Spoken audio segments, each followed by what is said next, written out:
Hey, Shalom Akim, Shalom. All praises, glory and honor to Yahweh, Ba'ashem, Yahweh Shai, Ba'ashem, Rakakwadash. Double honors to the apostles and the elders, great millstone, for teaching us his truth, and so he teaches the sincere Akim and Aqua may listen. May the blessing of election be upon your house. My name is Brother Raquai. I'm back in here with another quick and Lord's will as always an edifying lesson. And for today's lesson, I wanted to read through this article. It's kind of a bit long. It says too much chat GBT study ties AI reliance to lower grades and motivation, right? So this is something that came out a couple of days ago, just already last week, and I kind of wanted to read through because I thought it was very interesting. It's quite long, so I'm just gonna break it up and do a little bit of commentary and essentially add in my 2 cents, and then Lord's will is always Yahweh Ratiza, that this lesson may be edifying, right? So so here's the general idea of the topic. It says generative AI refers to computer systems that can create original content in response to user prompts, largely language models such as ChatGPT is a common example. It says these tools can produce essays, summaries, explanations, even simulate conversation, making them attractive to students to help with academic tasks. It says their rise has also sparked debate amongst educators who are concerned about plagiarism, reduced learning, and the ethical use of AI in classrooms. So I'm just going to jump around here and there. And it says, this is a quote, and it says, it was particularly evident that those activities and tasks where students rely on AI tools, classroom participation and debate were considerably lower, as similar responses from these tools increased student agreement on topics of discussion. With reduced engagement in class, these observations sparked my concern whether learning goals were actually being met, right? So what's going on here is that, people who are in the academic field, people are noticing, like, professors, teachers, and so on and so forth, they're noticing that you're having a lot of students who are heavily relying on these institutions, on these tools to basically kind of give them an answer on what the subject matter is, as opposed to having a kind of mindset to essentially critically think for themselves. They're not applying and doing their necessary work, essentially. They're kind of allowing the tools to kind of do it for them, right? And this is the kind of society that you see Esau is setting up, because one of the things about this society is the fact that what Esau does, he does it in a very, very covert way of essentially kind of killing you, right? It's a very covert, slow, painful way and it's being done systematically by convenience.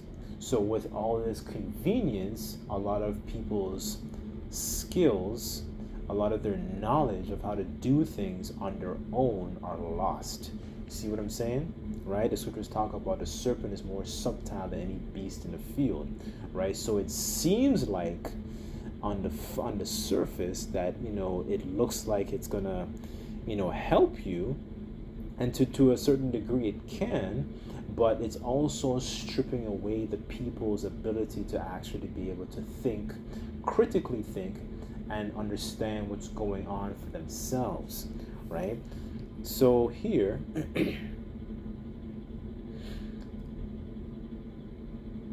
let me just jump down here.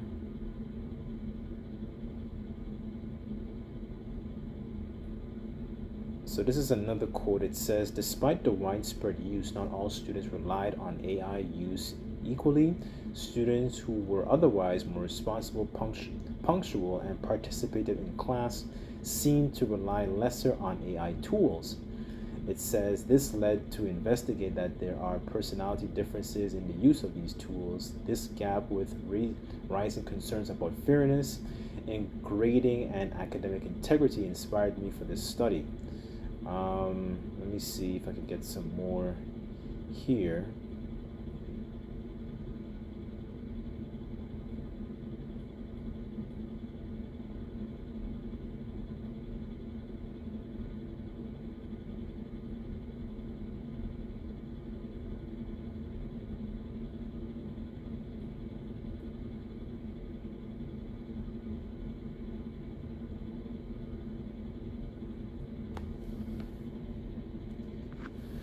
Okay, so here it says more broadly, the researchers found that greater use of AI in academic tasks was associated with several negative outcomes. Students who relied more heavily, excuse me, on AI reported lower academic self-efficacy.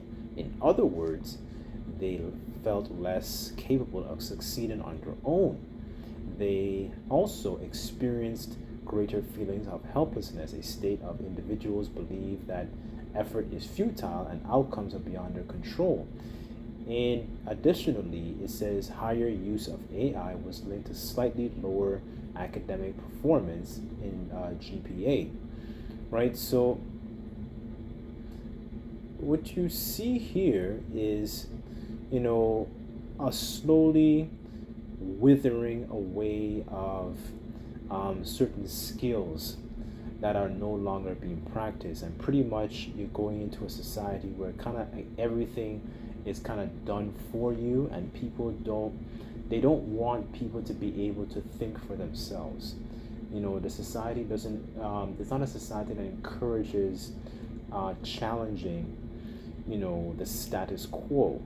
It's a society that kind of promotes the mindset of being docile and everything kind of being done for you, and a withering away of certain skills. Like, for example, I'll just use the clock as an example. One of the things that I've noticed these days is that a clock, they always have a bunch of digital clocks around, but a lot of students don't know how to actually be able to comprehend how to read an analog clock. That we're talking about, a clock with the two hands, right? So slowly, and it's really being done systematically if you really think about it, because it really starts at the base level. And what Esau wants to do is to implement a lot of serpent philosophies in these different institutions, such as the LGB so-called alphabet lifestyle, into the children's ears, and essentially to turn them into a bunch of degenerates, right?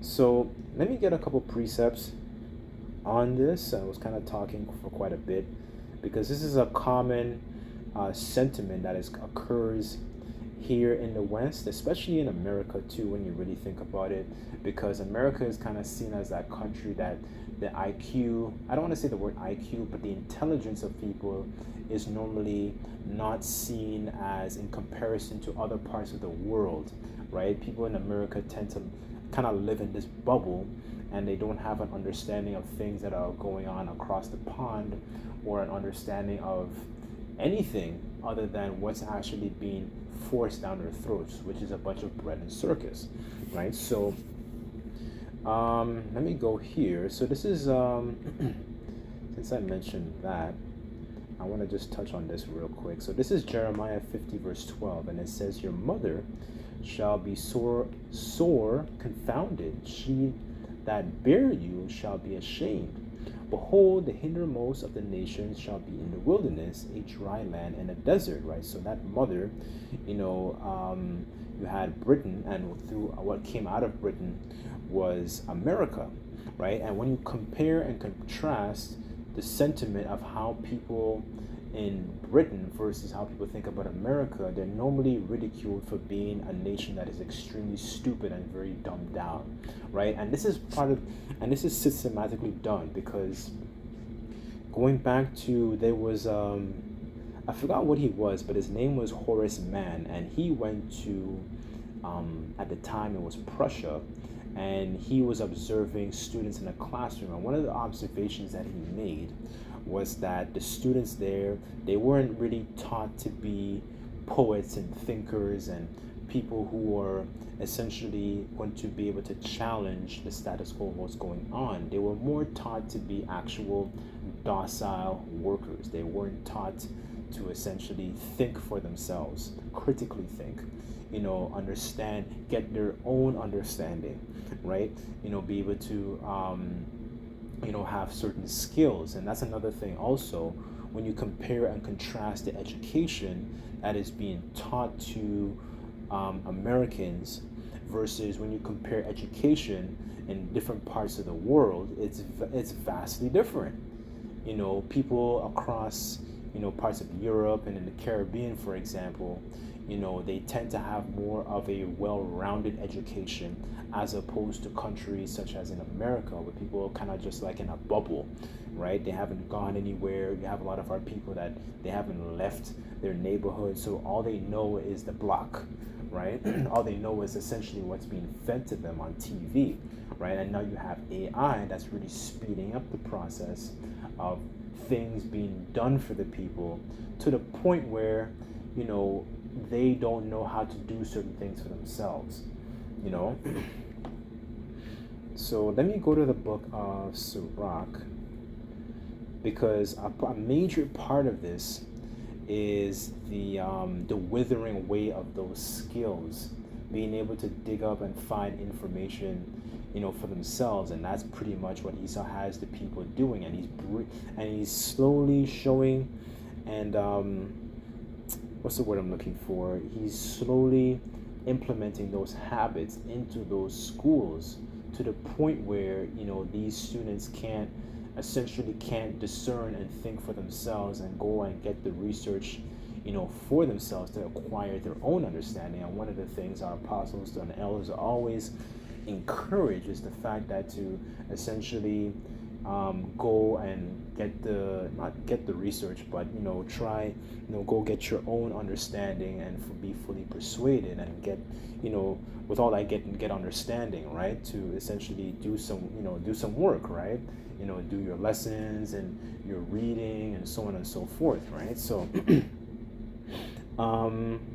this is the book of Sirach, chapter 38, verse 24, and it says in the GNT, scholars must have time to study if they're going to be wise. They must be relieved of other responsibilities. Right. So let me get that word scholar here. This for edification's sake. So scholar, it says a student. It says one who receives instruction in a school, one who learns from a teacher.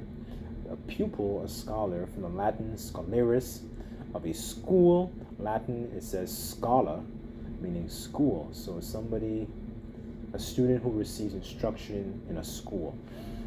Right, so let me go back to the precept here.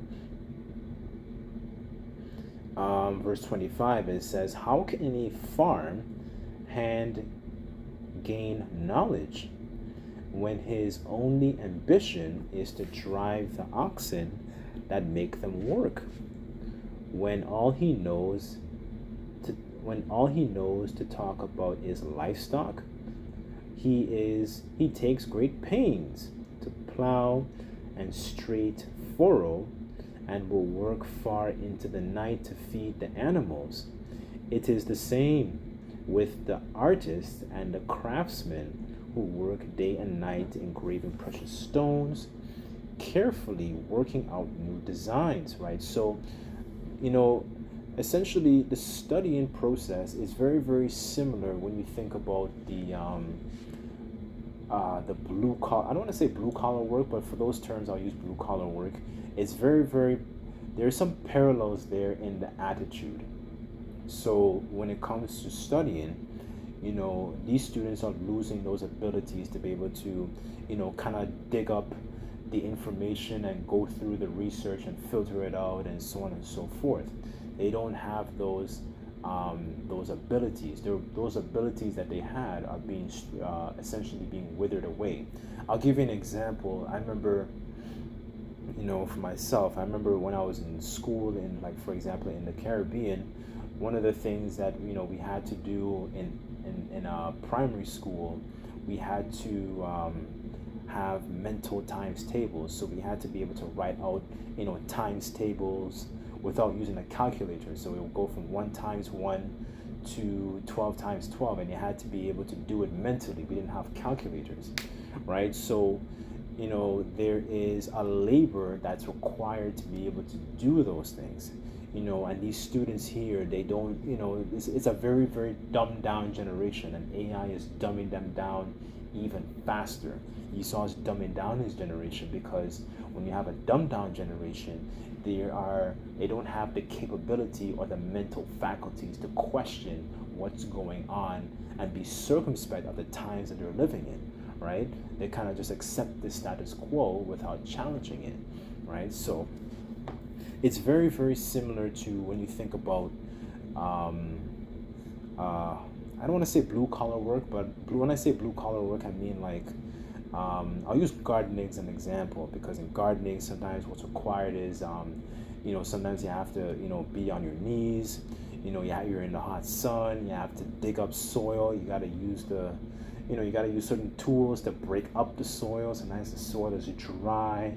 You got to move stones around. So it's a laborious activity, just like studying is a laborious activity. And this is what Esau is essentially stripping away. Those different, that character, that convenience. He's feeding these people with the convenience to be able to just accept exactly what AI says, no questions asked, and have everything kind of done for you. So what convenience is doing is slowly stripping away of those skills. Another good example is a lot of vehicles being implemented with those rear view cameras, and like there's like, I don't know how you call it, but the vehicle kind of warns you once you're changing lanes and so on and so forth. All this technology is just stripping away of the natural way of doing things, and is stripping away of the character of able to dig in for information for yourself. And essentially what it's doing is kind of making the generation weaker.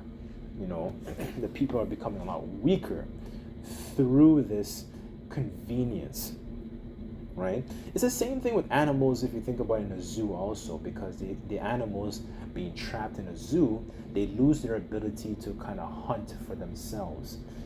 Certain maybe their teeth may not grow as long as they would, because they're so used to being kind of like fed at, you feed them at 9 a.m., then they get fed at 12 p.m., then they get fed at 6 p.m., and they don't need and then they don't stay in shape. That's another thing also, right? So you see how the society is becoming a lot more degenerative, because of this convenience. The scriptures say that the soul that is within him is not upright, and an unwise king, to roughly paraphrase, destroyeth his people, because he's doing it slowly and very subtly through convenience. Okay, let me go back to Sirach 38.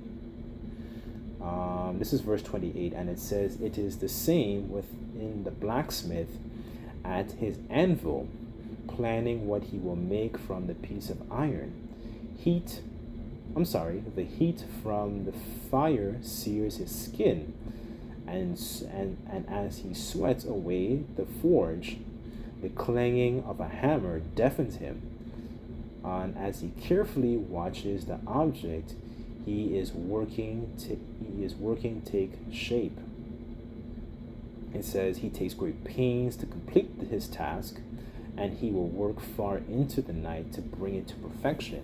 It is the same as a potter, sitting at his wheel and turning it with his feet, always concentrating on his work, concerned with how many objects he can produce, right? So there's a labor that goes into these things. The blacksmith, he's got a labor. The swordsmith, it's a labor. He has to hammer at the sword, hammer at it. You know, a goldsmith is the exact same way. He's got to take the impurities out. So there's a labor with all these different, I guess you can say jobs of the ancient times. Bricklayers, and then studying is the exact same way because it's a laborious activity.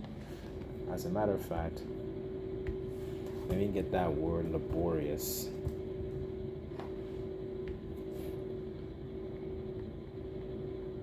In the etymology here, and it says hardworking, industrious, arduous, wearisome, hardworking, toilsome, wearisome, troublesome. It says labor, toil, exertion. So there's a physical exertion, right? And this is what Esau is stripping away. He's stripping away the people's ability to physically exert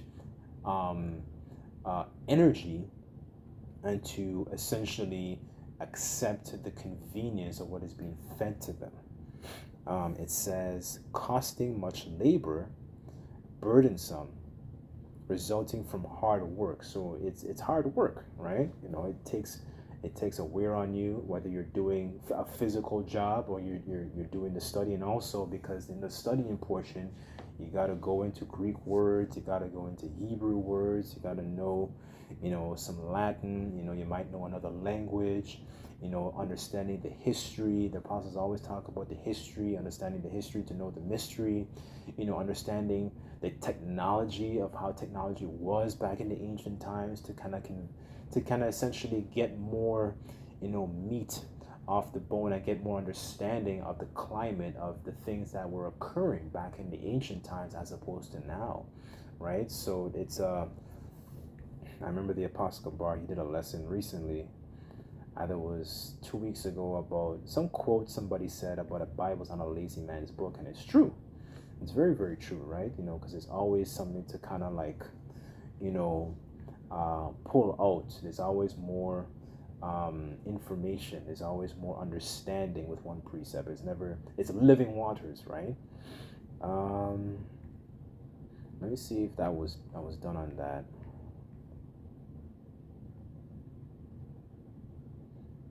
Okay, I'll just read verse 30, and it says, he works the clay with his feet until he can shape it with his hands. Then he takes great pains to glaze it properly, and will work far into the night to clean out the kiln. As a matter of fact, let me look that up. I actually don't know what that is. What is that? Okay, so the kiln, it's essentially an oven, a furnace for drying or baking, a kitchen or cooking stove. All right, so pretty much there is a labor, and you see how Esau is essentially dumbing down the generations, these new generations, right? So what was I going to go at? It said, since I mentioned that word laborious, let me just go to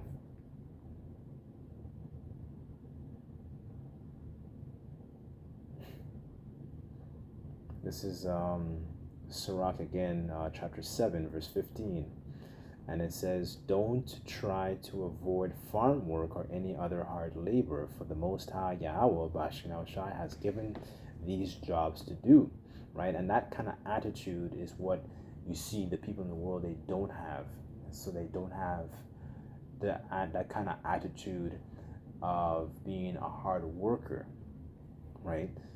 So that is something, that is a vibration our apostles and elders push constantly, to essentially, be more of a scholar, be more of a dragon, to have understanding, because you realize in this society there is a lot of, false information and false doctrines going around, and, being able to essentially to use the word as a two-edged sword to be able to cut and maneuver through these things,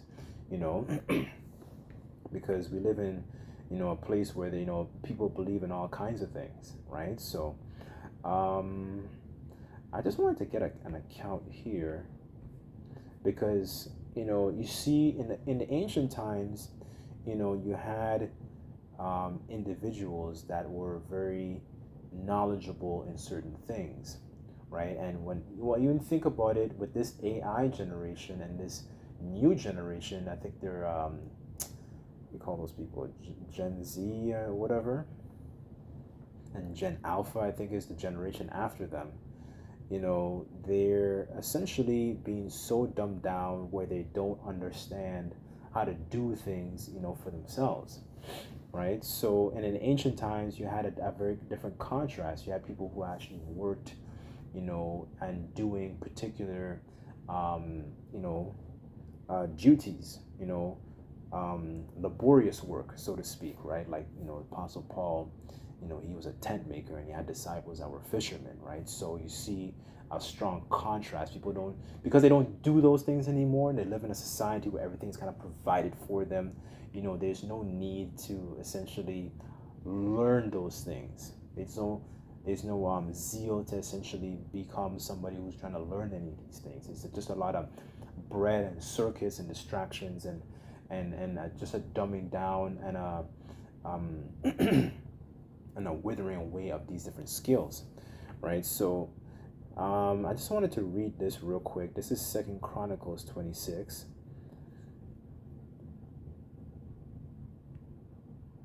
I'll start at verse 1 and I want to jump around. And it says, Then the people of Judah took Uzziah, who was 16 years old, and made him king in the room of his father Amaziah. So I'm going to jump down. There's a point. I want to jump down to verse 5 and then read verse, where is it? Verse 15. So it says, And he sought the Most High, Yahweh, in the days of Zechariah, who had understanding in the visions of the Most High. And as long as he sought the Lord, the Most High Yahweh made him to prosper. Right? So, and that's another thing also that set apart him from, when you compare and you think about our people today. Our people are not seeking, like the scriptures talk about, seeking the old paths. Our people are not seeking those different ways. So they keep going through this cycle of walking in a circle and not having any understanding of why these things are happening to them, right? They're not inquiring of the Lord through his prophets, through the apostles and elders on down to get understanding. They rather turn to Egypt for help. They rather think that their money is going to help them or give them understanding. Okay, I want to achieve financial freedom to get some kind of understanding to kind of get myself out of this rut. But regardless of the money that they're making and the so-called success that they have, it doesn't circumvent the curses, right? So let me just read, oh boy, verse 15. Actually, I'll start at verse 14 and I'll read to 16, and it says, actually, I'll read verse 14, and it says, And Uzziah prepared for them throughout all the host shields and spears and helmets and habergeons and bows and slings to cast stones. And he made in Jerusalem engines. Where was I? Invented by cunning men to be on the towers, upon the bulwarks to shoot arrows, and great stones withal, and his name spread far and abroad. For he was marvelously helped until he was strong. But there's another precept I actually wanted to. Okay, it was verse 10. I'm sorry. And it says, And he built towers in the desert and digged many wells, for he had much cattle, both in the low country and in the plains. Husbandmen also, the vine dressers in the mountains and in Carmel, for he loved husbandry. So he had an understanding, of that is laborious work, to have understanding of how to be able to come up with weapons. And husbandry is hard work too. Going back to the point I made earlier, you gotta move soil, you gotta plant the plants, and you gotta water them, you gotta you have to you gotta tend to flock. All those things are laborious work. And with our generation, with everything kind of like packaged and polished for them, you see a stripping away of all those skills. Like, how many 16-year-olds do you honestly think of in America amongst our people know how to do these things? You know, if you ask them about, do you know soil has a pH, they might ask you, oh, what's a pH? They don't know anything. There's, like the scriptures say, they're wise to do evil, but to do good they have no knowledge. They don't know anything about anything. They don't even know where they come from. You know, right? So how many 16-year-olds do you honestly think have that type of knowledge? You see how far as a nation we've fallen, and Jake doesn't seem to see that, but what they think is that money is going to encapsulate their salvation, so to speak. They think the money is just the be all and the end all. You're missing. There's so much skills and understanding that you're missing. You know what actually is really required to have a proper, strong nation, strong families and children, and so on and so forth. Like, your children will be knowing these things as they, get to a certain age. We don't have the knowledge of how to, we don't control our own textiles, so to speak. Certain textiles you want to wear, certain textiles in the summertime you want to wear more like cool, like fabrics like linen, because it complements your body. Jake doesn't know these things. Jake knows that he could probably name you all the Kardashians and know and list and talk about all these different Jordans and how many colors there are and whatever. But to know the ways of righteousness, Jake doesn't know that. Jake doesn't care to know, right?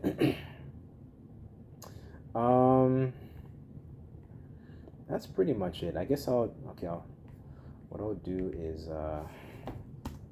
Proverbs 6.